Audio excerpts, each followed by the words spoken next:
A viewer named Patricia Howell left a comment on our last video. She wrote that in 1989, the smoke detector in her hallway went off at 3 in the morning and woke her family up before a fire in the kitchen reached the bedrooms. The detector cost $11. It ran on a 9-volt battery.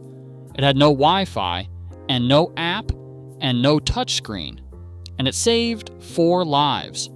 Now compare that to what is sitting on the ceiling of the average American home today.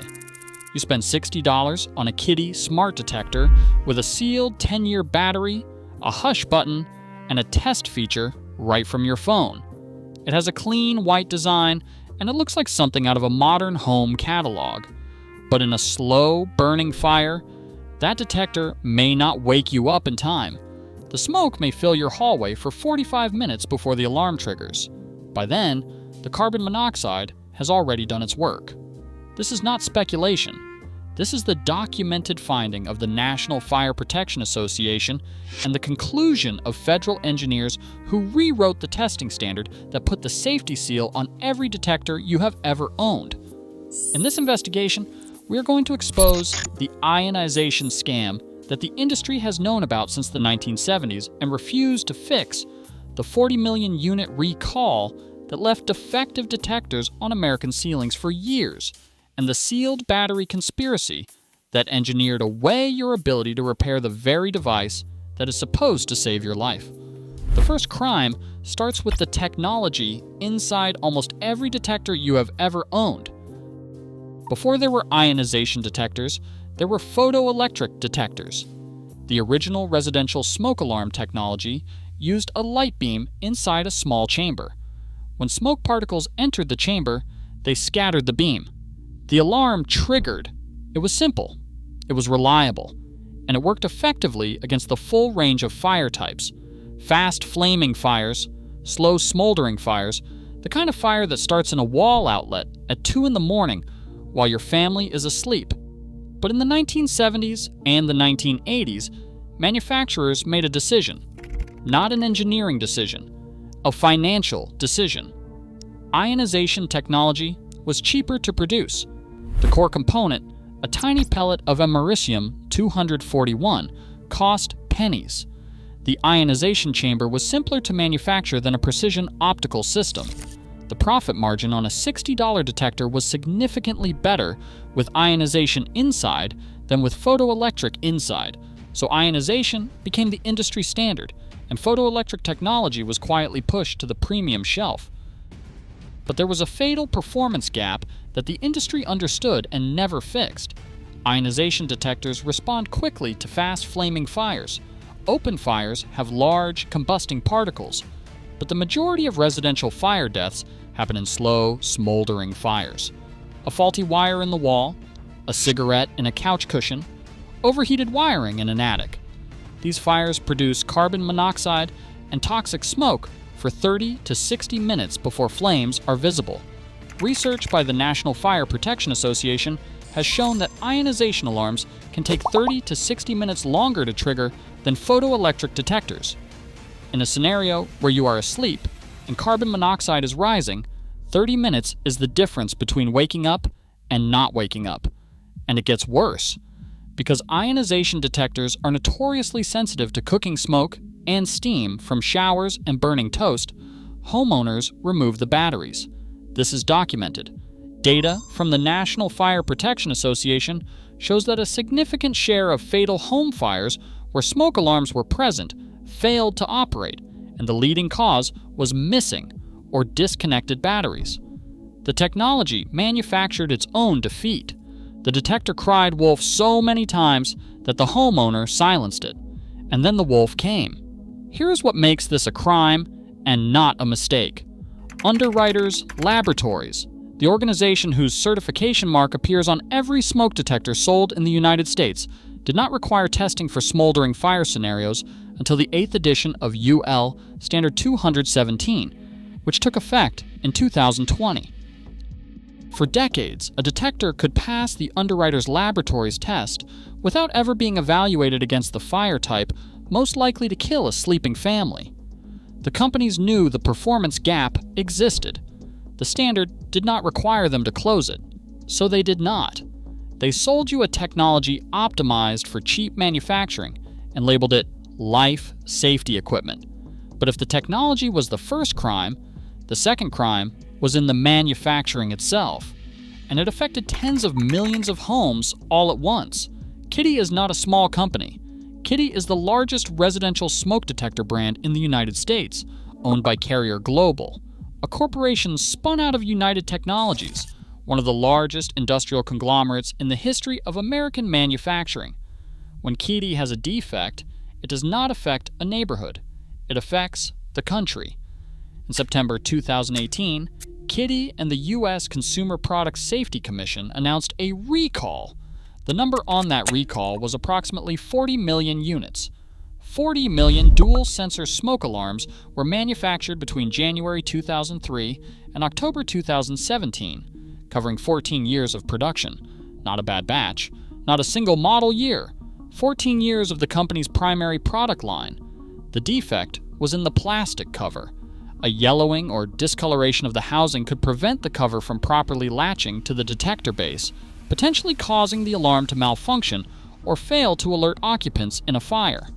The cover, the most basic mechanical component of the device, was the point of failure, not the sensor, not the circuit board, the plastic shell. Here is how Kitty handled the recall. They did not tell 40 million households to remove their detectors immediately and replace them with something else. They told consumers to register online and wait for a replacement unit, a process that could take weeks. During the waiting period, Kitty recommended monthly testing of the defective unit. This is a documented fact. That was recorded as CPSC Recall Number 18-199, announced September 2018. Now consider the recall registration math.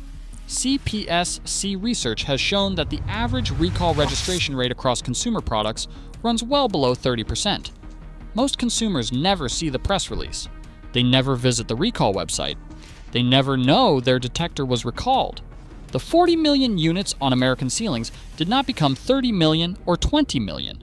The overwhelming majority stayed where they were with a known defect, protected by the assumption that the product they trusted was working. In 2021, Kitty was back with another recall. This time, approximately 226,000 TrueSense smoke and combination, smoke and carbon monoxide alarms were found to potentially fail to alert occupants to a fire. That was recorded as CPS C Recall Number 21-078. Same company. 3 years later, different model, same outcome. When they designed the replacement product line, they introduced a new feature that would make sure you could never repair it, never extend its life, and never escape the replacement cycle. They called it a convenience. It was not a convenience. For as long as residential smoke detectors existed in their modern form, they ran on a 9-volt battery. It cost $3 at any hardware store. When the detector began its low battery chirp, you climbed the step stool, popped the cover, pulled out the old battery, clicked in the new one, and the detector, its sensor intact, its circuit board functional, its housing undamaged, kept working. A well-built detector from the 1980s or the 1990s could legitimately protect a home for 15 to 20 years with nothing more than periodic battery replacements. But in the mid-2010s, Kitty and First Alert began shifting their retail product lines to what they marketed as the 10-year sealed battery detector, a permanently bonded lithium cell built into the unit at the factory. You cannot open the battery compartment because there is no battery compartment. When the battery depletes, the unit begins a chirp sequence that cannot be silenced, not the familiar low battery warning you could resolve for $3. An end-of-life alert programmed into the unit, designed to be impossible to ignore and impossible to fix. The machine is instructing you to buy a new machine. The engineering argument for sealed batteries was consumer compliance. A sealed unit removes the variable of battery replacement. Homeowners who never change their 9-volt batteries would, theoretically, be protected for a full decade. There is logic to this argument, but the logic assumes the sealed battery actually lasts 10 years. Temperature cycling destroys lithium batteries. A detector installed in a garage in Phoenix where attic temperatures exceed 130 degrees Fahrenheit in summer, does not have the same battery lifespan as a detector in a climate-controlled bedroom. The sealed battery cannot be tested by the homeowner. It cannot be inspected. When it fails ahead of schedule, and it does, the chirping begins, and the entire $60 unit goes to the landfill. Here is what makes it a conspiracy rather than an inconvenience. Multiple U.S. states, including California and New York, passed legislation requiring 10-year sealed battery detectors in new residential construction. Kitty and First Alert, the two companies that together control the vast majority of the residential smoke detector market, supported this regulatory push. They helped write the requirement that made their sealed battery product line mandatory by law. Then they sold the product that the law required you to buy. Your old 9-volt detector cost you $3 every year or two. Your sealed detector costs you $60 every 5 to 7 years. The detector does the same job. You pay 20 times more over the life of the house. The company sells far more units. The landfill receives the rest. This is not an accident. This is a business model. So what is the solution? When the two companies that make 9 out of 10 smoke detectors in the United States have both recalled tens of millions of units and engineered obsolescence into the product itself, here is what the smart money is doing. Replace any ionization-only detector in your home with a photoelectric or dual sensor model. The box will tell you which technology it uses. Look for the word photoelectric on the label. Look for the UL 217 8th edition certification, which means the unit was actually tested against a smoldering fire before it was approved. Any detector on the shelf without that certification was approved under rules that never required it to prove it could detect the fire most likely to kill you. Check whether your existing detectors are covered by a recall. Go to the CPSC website and search for recall number 18-199.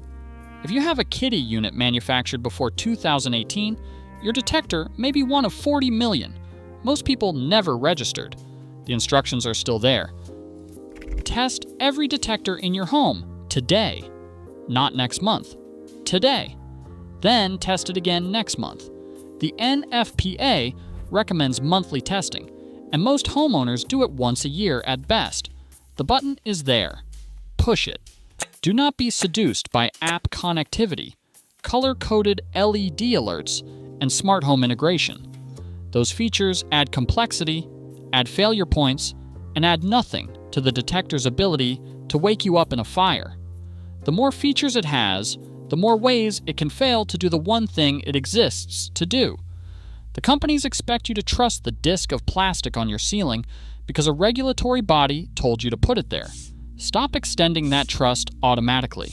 Verify it. Stop letting them sell you false protection.